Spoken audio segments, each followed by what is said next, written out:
Hello everyone, good evening, welcome to Pattern a Day.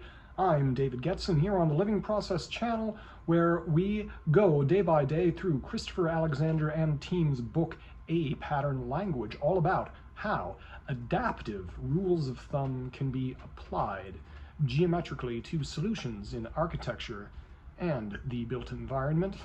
The pattern of today that they are looking for solutions with is row houses. Row houses, I think these are very, very pleasant when they're done right. In fact, I remember from back in, what was it? Was it 2008? 2008, when I was doing graduate non-degree work at UIC in Chicago. We did something on urban sprawl. It was a good course. And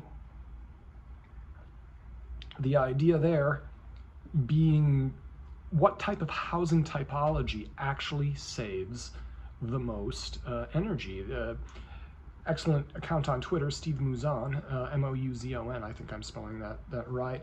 But he was lately talking correctly about how glass skyscrapers are kind of terrible for the environment, and we build those for apartments and we build those for offices. They're really not the best.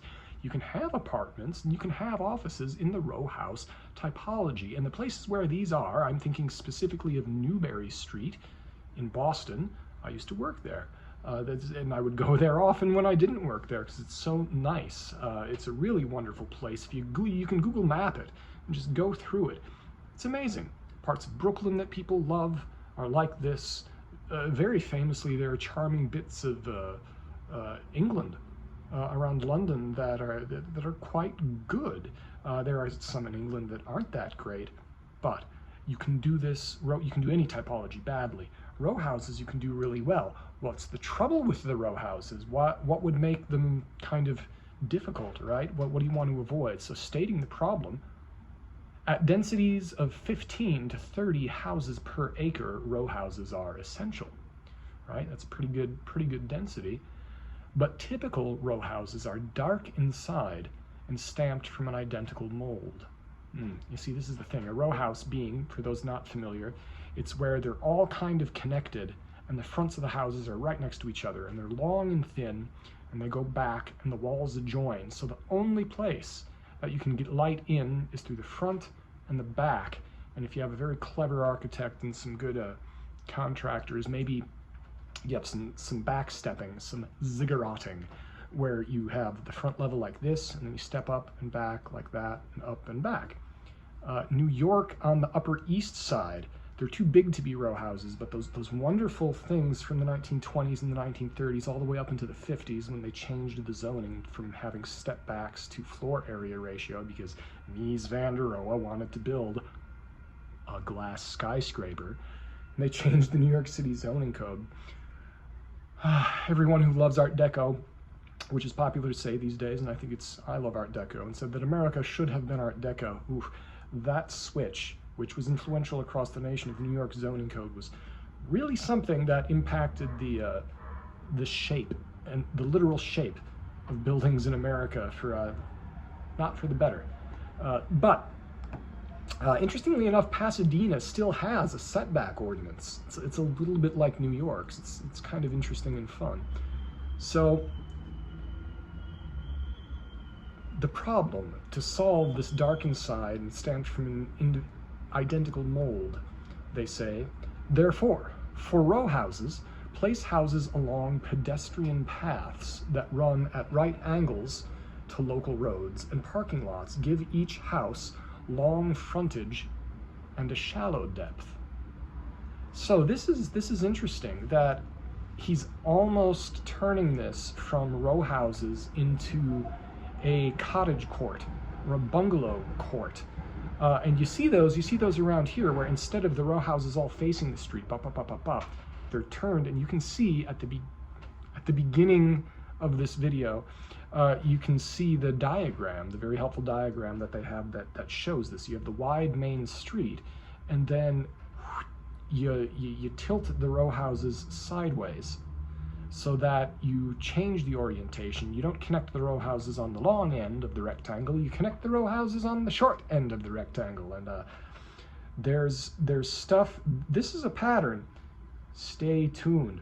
I spoiled the surprise. Stay tuned to some Living Process business updates, because I always want to talk about stuff that's live instead of pending, but there's some interesting things being worked on, and we're starting to get into the patterns that myself and my colleagues use for our clients, and that would be fun to be showing. So, it being almost Monday and Tuesday, my days off. The pipe today. So, well, first of all, for anyone who doesn't care about that, the next pattern that we're having, because it's a 2-pattern day, catching up here, the next pattern is number 39, Housing Hill, next time on Living Process. And for those of you who care about Guess My Pipe, yeah, you would have had to have guessed it before.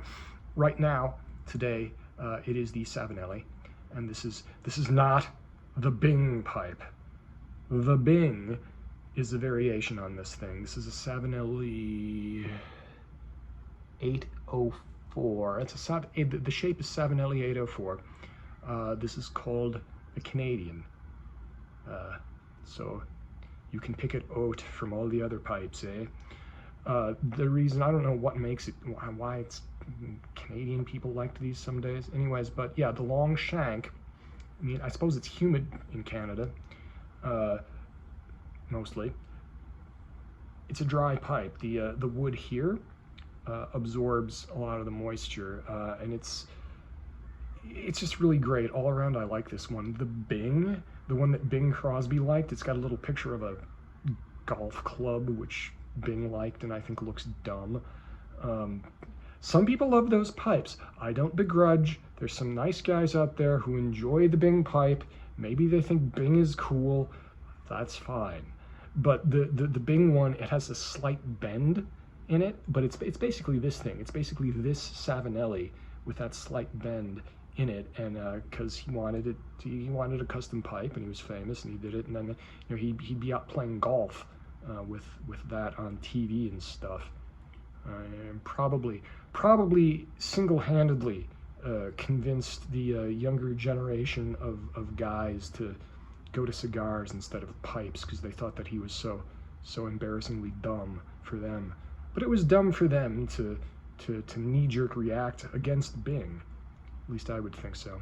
I love the marbling on the stem here. That's the better side, really. Each one, they always come out different. No two alike.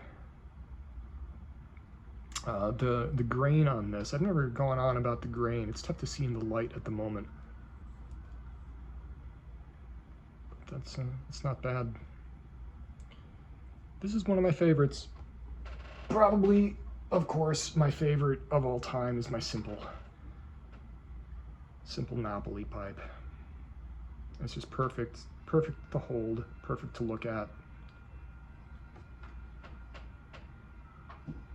And there's going to be another video real soon.